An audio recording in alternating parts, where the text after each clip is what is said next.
Hi everyone, very happy everybody here because we're recording this and later on we're going to upload to the YouTube so more people can view. Because majority of our members, they're either full-time working or have the business. Not everybody can join a live sessions. We totally understand. But for Chae, and it's one of the young lady really like her inspirations really touched me. This is the reason why our organization invite her to share her story, her journey. Every single person or every single business has their own unique journeys and not able to totally copy by others, but there is some universal values and universal how to say characters as an individual business owner they adapted in their organization or in their business and to overcome all the obstacles and challenges. So basically, we just wanted to casually and asking her some questions to share her story, how she started and what is the challenges and what kind of things she overcome and why and how she actually bring her dream to reality. So now I'm going to just pass the screen share to her and she can introduce her story for a few minutes. And later on, I have a list of questions to ask her too. Thank you. All right. Well, thank you for having me today, Winnie, and the Vision to Reality team. I apologize in advance because I've been suffering from a very bad cold for the last couple of days. So if I have to clear my throat a couple of times, please excuse me while I do that or drink some water in between. But basically, yeah, I started my bakery in 2020, just after the global pandemic broke out. So back then, I used to have a storefront, like direct to customer business, and it was suffering like any other food businesses during that time because of the pandemic. We didn't have walk-in customers throughout the day, so we had to diversify our sales channels. That's when I kind of started working in the bakery um, world, to say. So we started off with like a door-to-door delivery type of thing, and then it kind of exploded somewhere in between 2020 and 2021.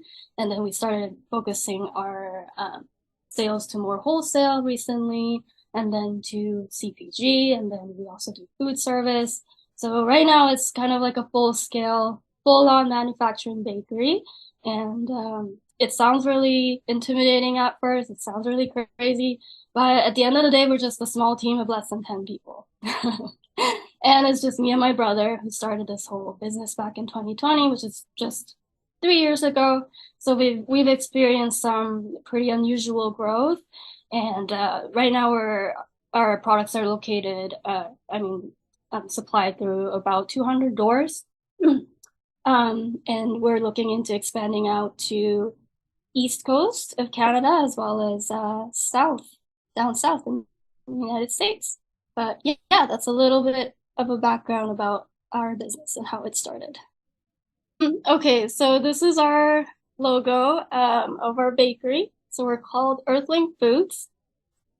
So we specialize in gluten-free products called macarons. They're a cross between a French pastry called macarons. I don't know if you've heard of them or come across them, but they're very prevalent. If you go into any grocery stores, any cafes, you'll see these really colorful, really sugary, but also kind of bougie bakery items, and they're almost everywhere in every store that you walk into. But they've originated from France. Dacquoise is also a pastry originated from France, but it's more of a cake version. It often includes wheat flour, which we kind of took out and replaced it with sweet rice flour to make it gluten-free. And that's also kind of like a twist that Korean people and Japanese people and Taiwanese people, pastry chefs in that area of the world modified in order to fit the Asian palates more. So it's also less sweet than the traditional dacquoise, which uses a lot of sugar and a lot of like flavored buttercreams in between, as well as chocolates and all that stuff. So our main thing is to create pastries that are kind of elevated and not too sweet, as well as gluten-free. And the final thing is food serviceable, which means it can be frozen for a long time and also thawed to serve for a long time, which is very, very helpful for small business owners who are facing challenges displaying multiple, flavors and varieties of pastries a day. That's a really, really big challenge for small business owners because they don't have the labor capacity, they don't have the kitchen space, and they don't have the techniques. A lot of cafe owners want to focus on coffee, not too much on desserts.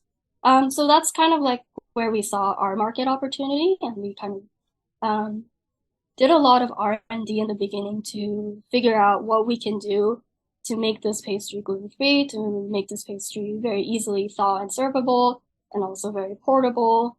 So we came up with several different recipes, and we stuck with the one that really worked. And we also had a bit of help from food laboratories, as well as some students who study food science. So we came up with the recipes for our desserts that way. And I don't have any professional baking experience or training, even though I'm wearing a chef jacket. All I had was a couple of lessons and a couple of classes that I took in Korea. I'm not downplaying those because Korean pastry chefs are very, very hardcore. They're very, very technique oriented. So even just like a small class that you attend, they're very, very like, OCD and down to every specific detail about pastry making.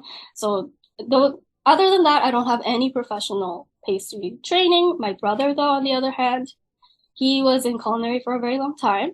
He looked into going into culinary as a professional career option. But then his career kind of switched gears towards franchising and operations management. So he worked for a company called Sheffield, which is a franchising operation for tobacco and grocery and retail. And also they have a coffee chain. So he was kind of an operation manager. So he had some experience running franchises and doing things like the business operations end. And I had some little bit of background with marketing and branding. And my husband is also a marketer. He's a graphic designer, so he came up with the logos. So at the end of the day, it's a very family business. So yeah, so I'm just gonna screen us. Yeah, I have a burning question. It's how you come up to that your logo, and maybe just tell us how that come, like how you guys decide that logo for your company. Oh yeah, so going back to the logo. Oh, okay. Oops. So it's an astronaut.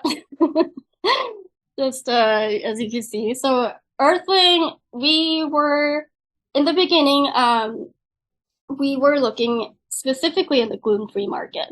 So we wanted to be like an inclusive market where we kind of, inclusive bakery, where we kind of took consideration of people with different allergies, especially gluten intolerance and celiac disease. So we had a vision to create a gluten-free bakery because at the time, a very close friend of mine had celiac disease, and we were, when you go to a store and look at gluten-free section, the bakery options are very, like, not that great. They taste very dry. They don't freeze well. They don't thaw well, and they're not delicious.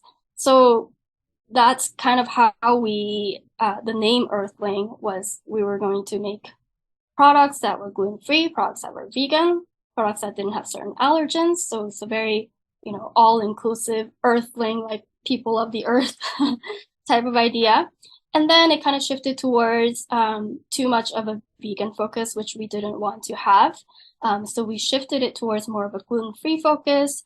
So before our Astro Boy logo, it was a maple leaf, a leaf logo with, I guess, Earthling font on the bottom. And it had a green background and like a white logo font. It just looked too much of a vegan company. So we looked into what we could do to kind of modernize our feel and make sure our desserts are tasty at the end of the day. And I think that's why we came up with the Astro Boy. He's very happy and he looks like he enjoys eating delicious pastries. So yeah, that's how we came up with our logo. And I think it's a very cute logo. My fiance is a graphic designer and he worked several months on coming up with the concept, as well as we just released a new mascot called Deckman, which is a deck around with arms and legs. And that's also a really cute one, which I don't have it in the slides today, but you can find him on our website. But yeah, that was the story of how we came up with the name and the logo. So people are thinking that's based on your look. Oh, yeah, yeah. So this was a story. So somebody asked if the Astro Boy was based on my profile picture. They looked at like, is that supposed to be your face and the logo? And it was just like, oh, I don't know if I should take that as a compliment or not. It's very cute. It's really cute, that one. Thank you. So yeah, so we kind of began this bakery to disrupt the commercial bakery industry. So apart from being gluten-free, apart from being food service oriented and some pastries that are handmade and artisanal quality, another focus that we have is to be clean label. So if you go into a grocery store and pick up a bag of Twinkies or any bagels even, you can read the ingredient list on there and you'll find 20, 50, up to sometimes 100 different ingredients in the ingredient list that you don't recognize. Different gums, different artificial flavorings, different preservatives, stuff that you don't even know if it's good for your body or what it's made of. We really, really put our focus towards making our desserts very clean label. And one of the challenges of doing that is you sacrifice shelf life. So in exchange for having a smaller list of ingredients for your baked goods, you take out the preservatives, you take out the acids, and you take out the artificial flavoring. That challenges your shelf life a lot. So your shelf life can go from 1 year to 5 days. So our solution to this was to have it frozen and then thawed and served. But our challenge, of course, is to distribute products that have lower shelf life than the existing bakery products that are out there that have a ton of ingredients, but retailers can put on their shelves for months or even years at a time, and they don't lose out on money, they don't lose out on shrink and things like that. But our challenge was to communicate what that purpose for our company was to the consumer, because at the end of the day, you want to indulge in something that's delicious without having to sacrifice your health. So yeah, that's kind of our mission, and that's why we started this bakery. So we have 3 different diversified market channels. So I broke it down into 3 different channels here. So the first is food service. Food service is basically our target restaurants, cafes, catering companies, and it can be airlines, hotels, it can be schools like UBC. Direct to consumer is our channels of online sales, walk-in customers that want to pick up from our bakery, delivering through Amazon or other direct to consumer channels. And then third is CPG, which is short for consumer packaged goods. So this includes branded items that are packaged up and that are displayed on the shelves of grocery stores. So we have actually all 3, which is pretty pretty rare for manufacturing bakeries. The focus is kind of diversified in order for us to have enough profit margin for scalable growth. Right now, our main sales channel is food service. Our products are available through Cisco and available through several different food service distributors. And as you might have recently seen on Instagram or by walking to nearest Blends Coffee, we're available at Blends now, all of their 58 locations around Lower Mainland and Alberta. We also service our pastries to different hotels, and also recently we just got on a cruise ship, which is really cool. But right now, our main bread and butter is food service and direct to consumer. CPG, not so much. That needs a little bit of work, especially since we just rebranded, we're redoing our packaging and everything. So that's going to take a little bit of time. But these are the different three channels of our sales. I did want to talk a little bit because the focus of this was licenses and how I got my license to obtain and start my business. The reason I wanted to kind of clarify these three different channels is because they all require different licenses and different focus on what your operations are going to be. Means different focus on what kind of licenses you need to apply for. So it was kind of a loaded question for us because we have a lot of different channels of sales. Yeah, so there's challenges, pros and cons to different market channels. Food service is difficult to penetrate because customers are loyal and sensitive to quality and price. But once you break through into the food service market, you gain a very stable customer that will keep reordering. The reason why is because you're working directly through a food service distributor who also works, and oftentimes they'll work with cafes or restaurants that order other ingredients like milk or eggs or something that they need like twice a week or like 3 times a week. And the owners of restaurants or cafes will just be like, hey, I want a box of Jaquas with my next order of milk.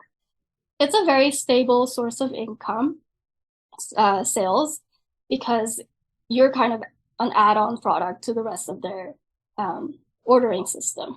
Direct to consumer, you definitely gain a lot more in margins, but you do have to invest a lot more in marketing. It's scalable and you can grow very, very fast direct to consumer. I don't know if anyone has heard of Crumble Cookies in the United States. They are $1 billion company and they grew in the past 5 years to be, like, I don't know how many locations there are in the States, but they're a really, really big company.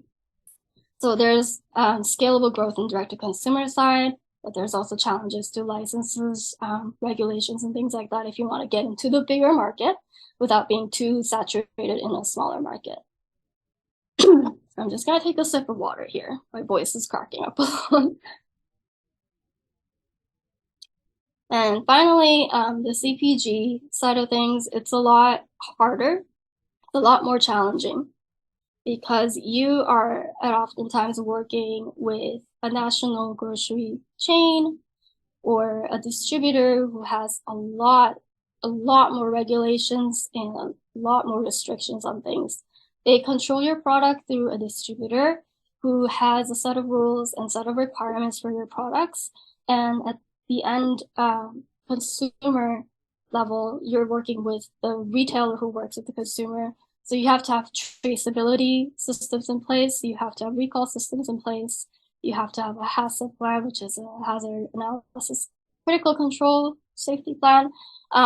So all of these things are oftentimes a requirement for consumer packaged goods if you want to really go into that area. So these are the 3 different market channels that you need to focus on before you even ask the question of what licenses do I need to obtain. So we trademarked our logo. So this is what our product looks like going to food service and on a pallet, if anyone needed a visual representation of that. So we trademarked our product name Dacaron, Daquas Macaron in the United States as well as in Canada in April and May of this year, which kind of serves as an additional protection of our copyright. And yeah, just to let you know, we're the only manufacturers of this product in North America, although they're quite prevalent in the East Asian markets. So we have over 300 doors, including national retailers right now, including Earthling Foods. So we just got into Blends Coffee as a major food service retailer. We're in UBC, Fresh Street Market, Cisco is one of our bigger partners, H Mart, TNT, Sun Given Foods, City Avenue, So, and we're continuing to gain more. Okay, oops. Okay, it just keeps pausing every time I go back to the screen. Oops. Okay, so I think the first thing, let's keep track of the time here, is 12:30. So you want to determine your market channels, like I said, if you're focusing on consumer packaged goods or direct to consumer or food service or wholesale. So there's pros and cons in each of these, like I said. With the consumer packaged goods, you're going to need a lot more investment in marketing and packaging and branding. A lot of national retailers will have things for you to do, like free fills, for example, or charges like marketing charges. These kind of add up at the end, in the end.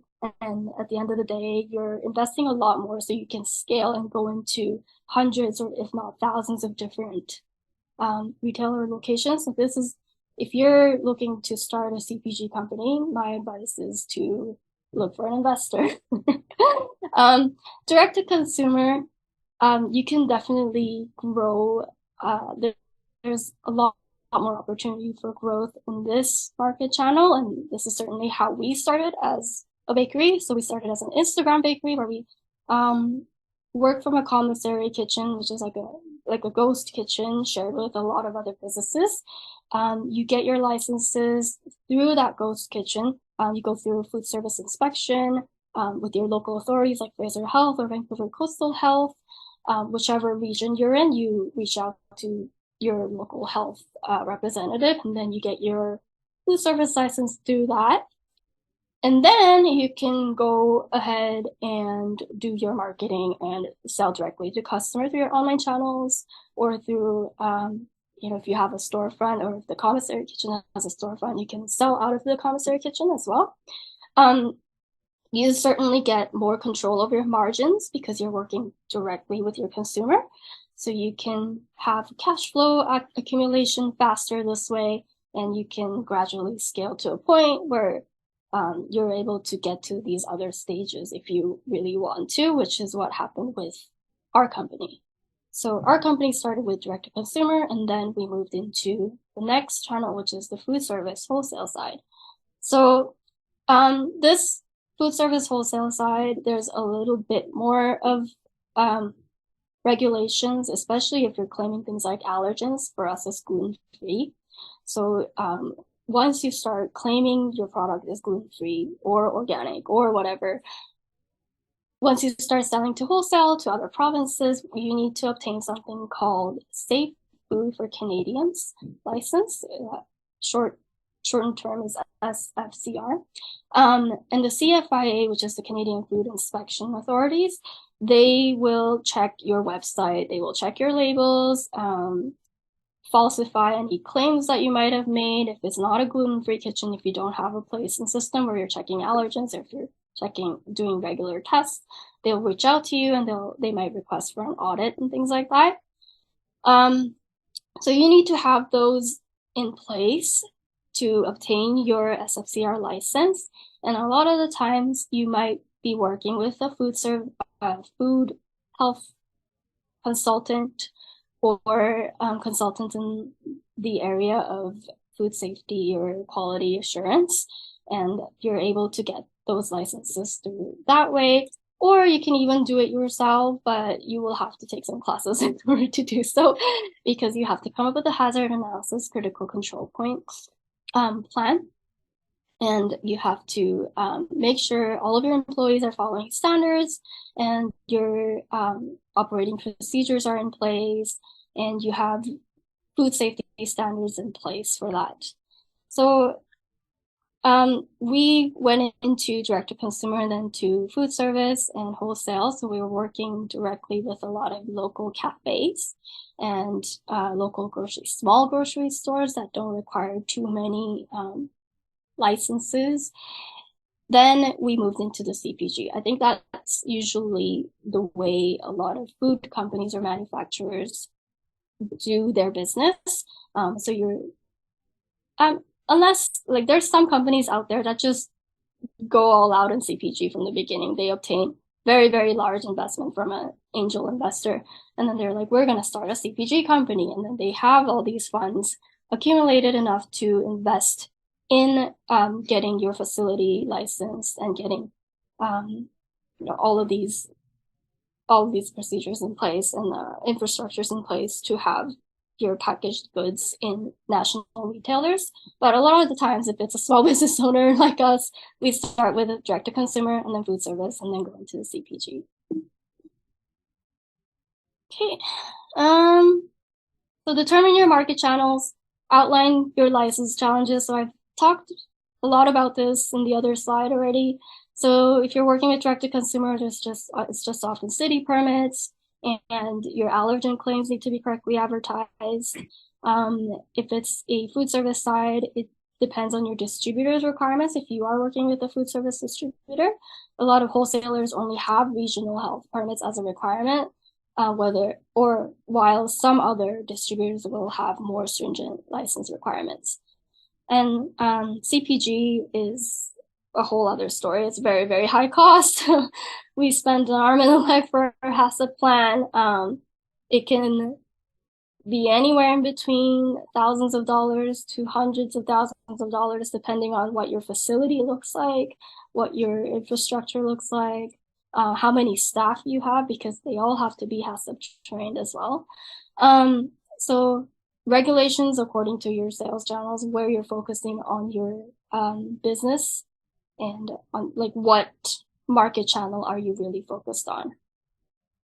And then I actually have a question about that. So the question is, how long did it take for you to be ready for your CPG? So we had kind of an explosive growth in the past couple years. So we worked direct to consumer for about a year and a half before we got into food service. Then when we got into food service, it was at the same time we launched our CPG product. We were kind of forced to launch our CPG product because we were approached by TNT Supermarket, which is a very, very big company, grocery store chain, and they wanted our products not in their bakery display case, but packaged goods like section of the bakery aisle. So we had to get our lab tests done. We had to get our CFIA licenses done, because they also have stores out in Alberta. So if you're sending your stuff interprovincially to another province, you absolutely have to have an SFCR license. So it took us a year and a half to get to that point. And once we got into TNT, we were able to move into our own facility because the POs were much larger and we were kind of scaling a lot more in business and we needed a bigger facility to work from. There's definitely companies out there that are doing CPG from a commissary kitchen. Like there's companies that make like chili oils or soy sauce, a bunch of other things. It's not to say you can't do CPG from a commissary kitchen. It's just that it's going to be operationally difficult for you if you sign with a national retailer like Save On Foods, TNT, Loblaws, because just operationally it doesn't really make sense. You're going to have to send all of your products. They might order in pallets. They might order in hundreds, thousands of cases. So at that point, you have to start looking into really expanding your operations. Does that answer your question? I feel like I've kind of went off the point here, but yes, about a year and a half for us. Okay. Yeah. Sorry. Oh, yeah, it did. Okay. So finally, you want to mitigate the challenges that you have in terms of licenses. I think the biggest challenge is, other than operations, is cost. If you're a small business owner and you started from a small online bakery, obviously you're not a millionaire. You're not a millionaire. So how do you get to a point where you have a facility that is working properly, that is that has a HACCP, that has all of these licenses to operate properly?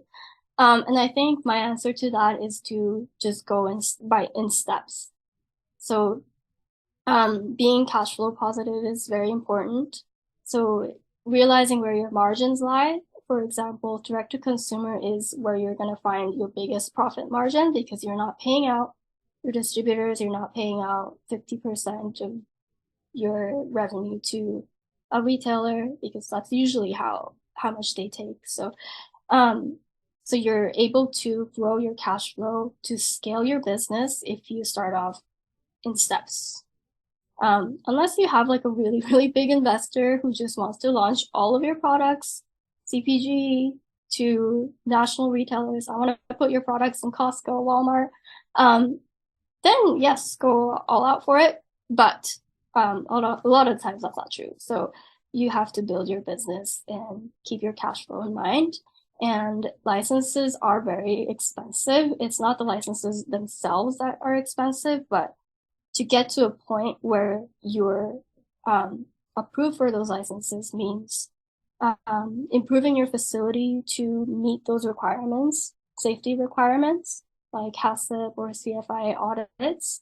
The CFI audits themselves can range anywhere from like $2,000 to $7,000, and to have like your facility CFIA audit proved, you have to work with a consultant, usually on a retainer basis, or you have to work with a consultant like on a contract basis, and that might be a couple $1,000s.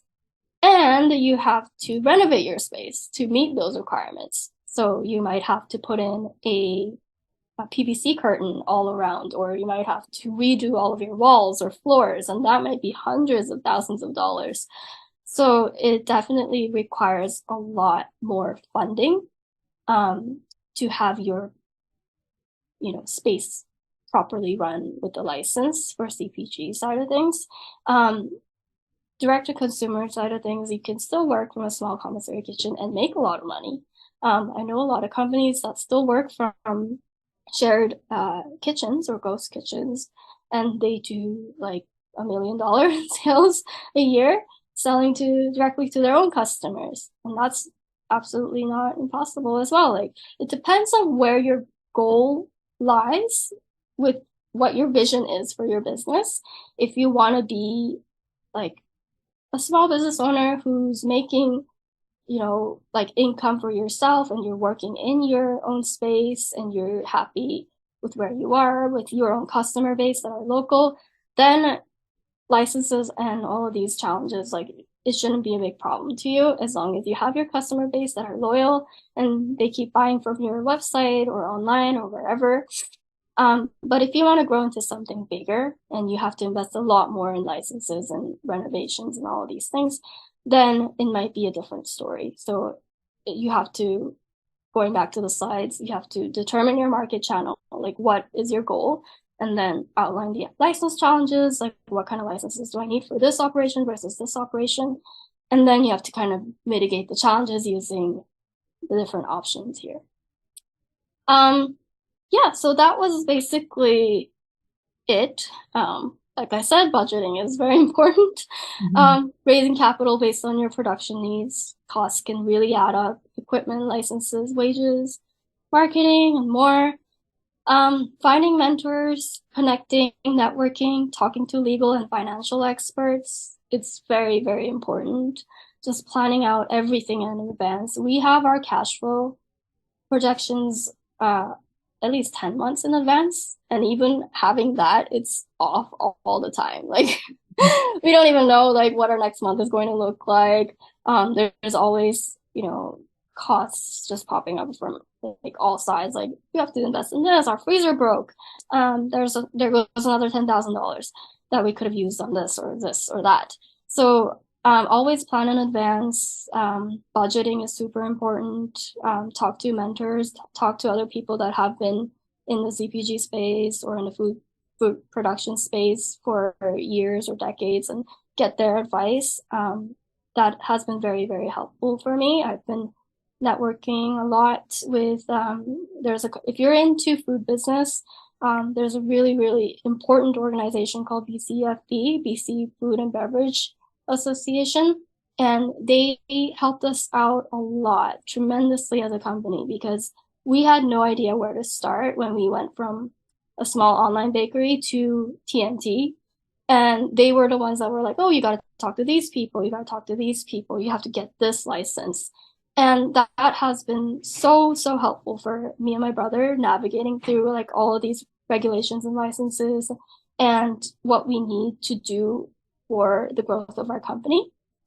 And I can't stress enough how important networking is. So, yeah. Yeah, that's wonderful. We have some questions in the chat box, and Rebecca maybe can read that, but I have collected some questions before your session from different people. I have like around 4 or 5 questions, but Rebecca, you can read that question in the chat box and or Sure, yeah. It was more of a question for until you're done, so I was waiting for you to finish up your presentation. But you did have some comments too about your company. But someone said that the highest praise from Asians about a dessert is that it's not too sweet, which is very true as an Asian myself.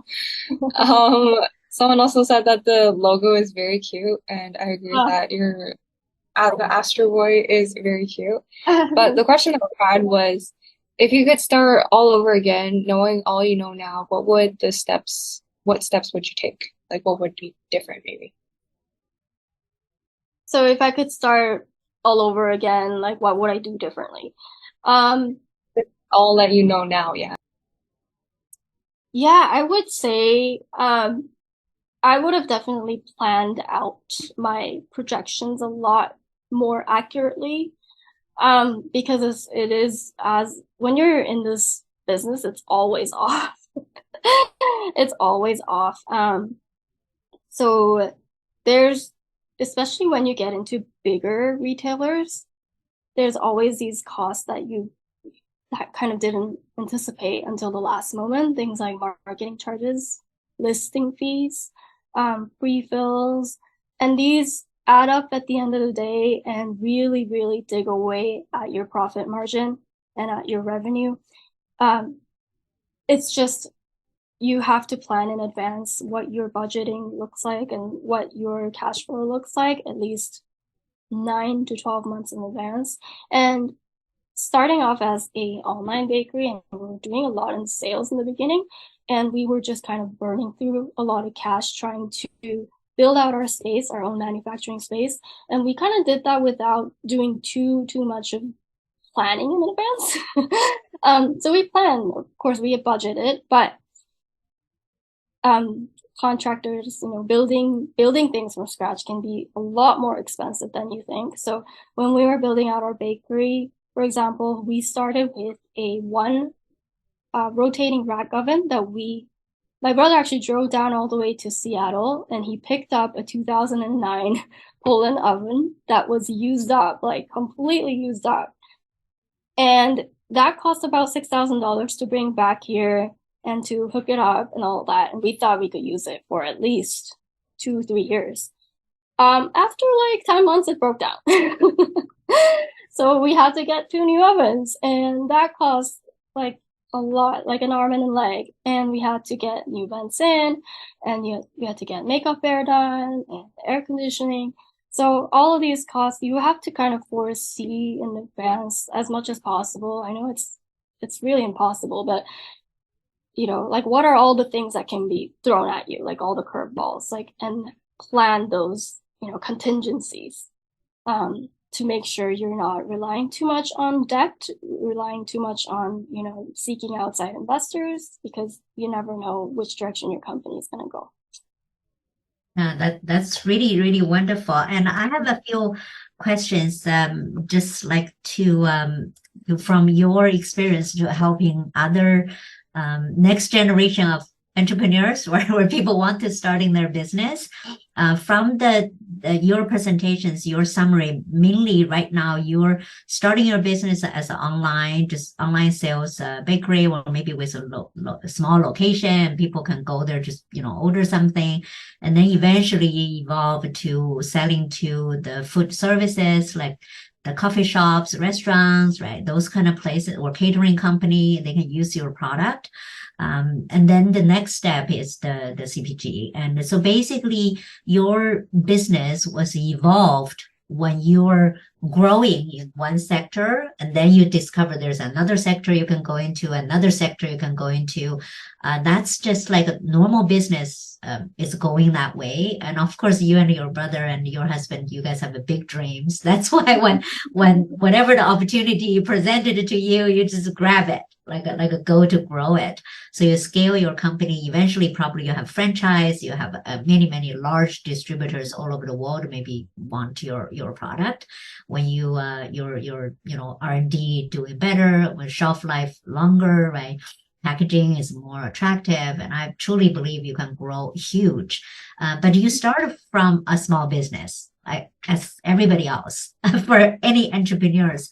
So basically, my question is, you already mentioned some of the questions that people asking me beforehand.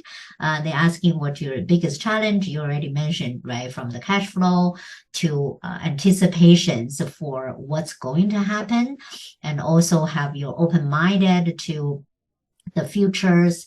And there's many different kind of challenges you have to deal with during your growth. And also, so basically there's a question from other people, just say if they are starting today for online type of food services, they may be just making it in their house, the food, or maybe hiring some other central kitchens, right, to make their product.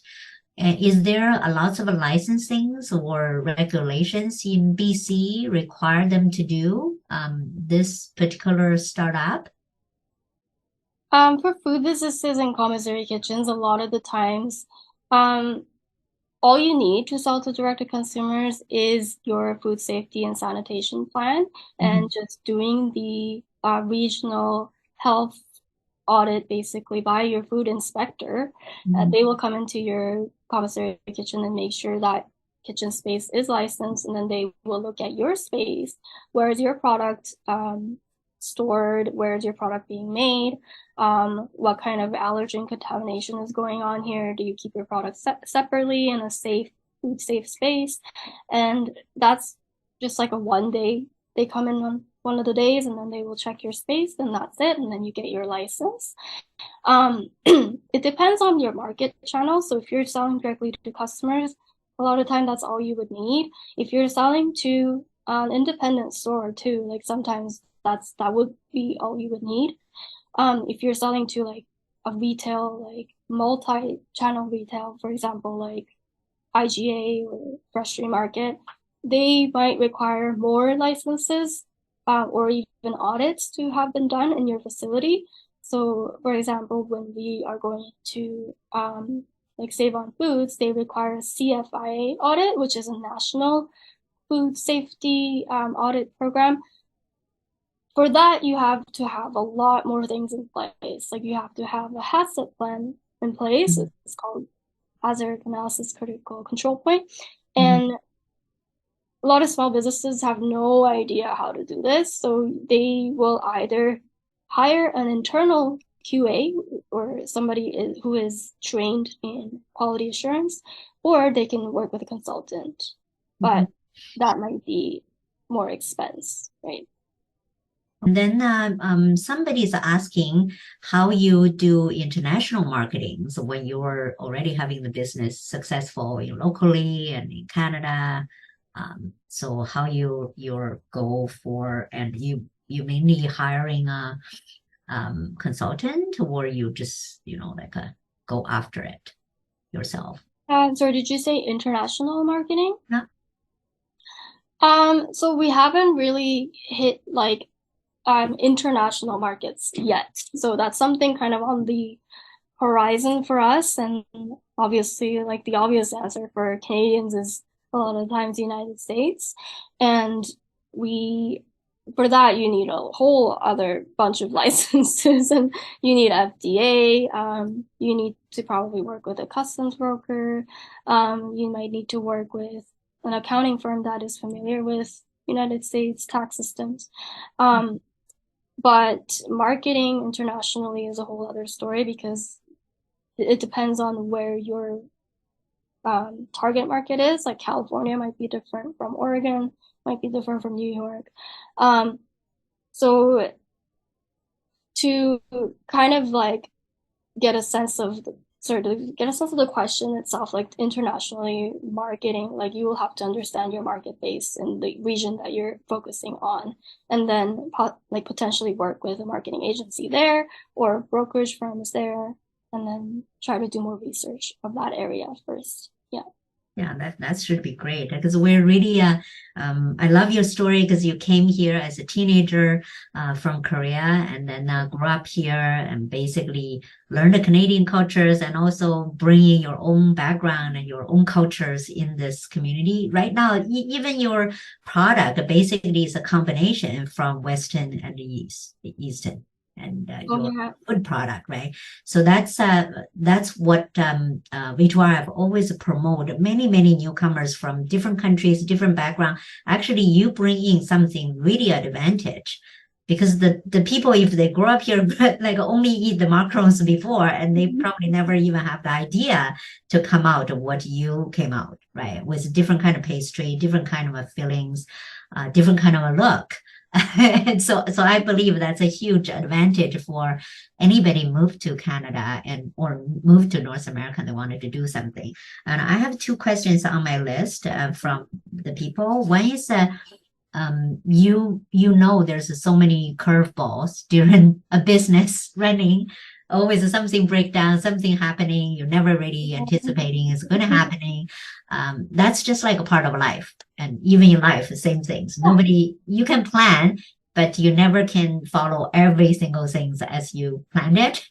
You can budget, and you never can follow everything based on your budget either for as a business. But I like to know, as a business owner, what is the top 3 attitude and mindset you adapted or your team adapted to overcome all those curveballs, all those and anticipate things happening? I don't know if there's top 3 that I could think of off the top of my head, but I think definitely being in this position as an entrepreneur, you have to focus on your mental health a lot. And for me and my brother, like, yes, every time something gets thrown at us, it's very, very stressful. We have mental breakdowns.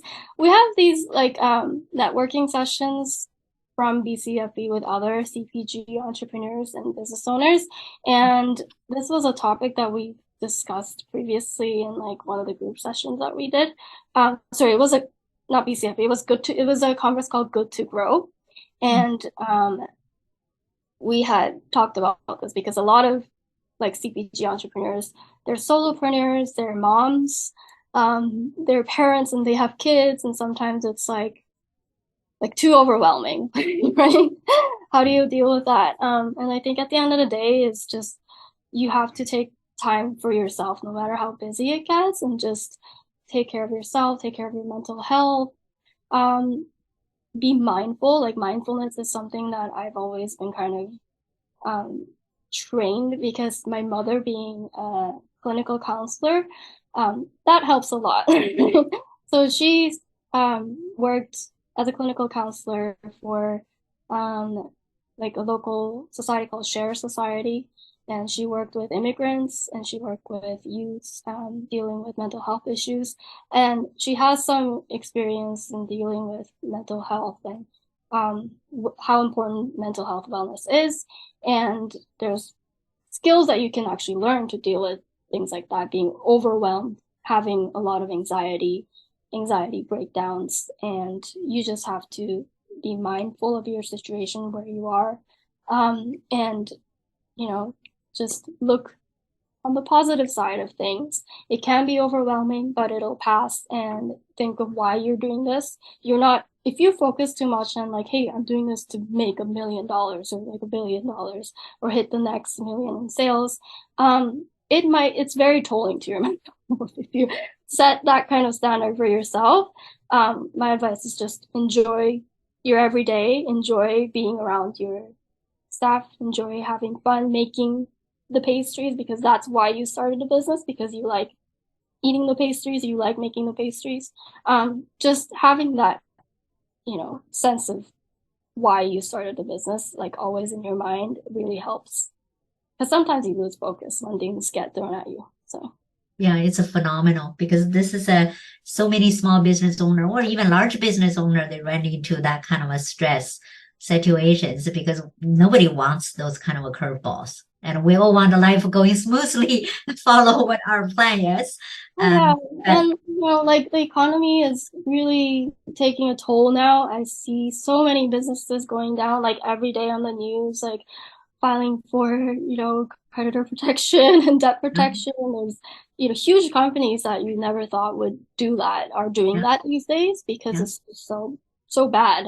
And we're just grateful to be where we are right now with the amount of growth that we're experiencing and the amount of sales that we're experiencing. So yeah, just Yeah, so I heard just be positive, grateful what you already achieved, and then focus on your why. At the same time, also find a support group around you and people maybe been through what you've been through, and then they can basically lift you up and share or listen to you. So okay. that's also one of the goals. We're creating this free space for the people to join. And I really appreciate, and also our team really appreciate your, as many other business owners, they basically share the same type of how to say attitude or the same type of giving back to the community type of attitude. Because the more you're giving back to others, and I truly believe we can get more for our own heart satisfactions besides money. So this space is for people to coming in to share their story, their challenge, and then other people will say, "I've been there 2 years ago. I've been there 2 months ago." Or I just passed that one. They will pass, no matter how hard the situation. Yes, I truly believe they will pass. Especially in the food industry, it's so difficult. There's at least more than 30-40% people will bankrupt in the first 3 years or something. Yeah. And the higher is the percentage for Yeah, any it's other not business. encouraging statistics, but yes, Yeah, that's it is. Yeah. But also many successful stories. And so we really, really appreciate your input. And so we're close to the end of our session. And so maybe, Chae, you can put a couple of links, your support group and also that food association, group link in the chat box for people to copy, and then maybe some of them they can use it. I know many newcomers, they're thinking about starting a coffee shop or small food production. We already got some of the interest from other people. Mhm.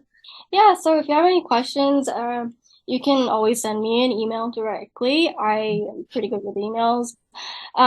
Or, I can, you know, through the V2RF platform, we can connect as well.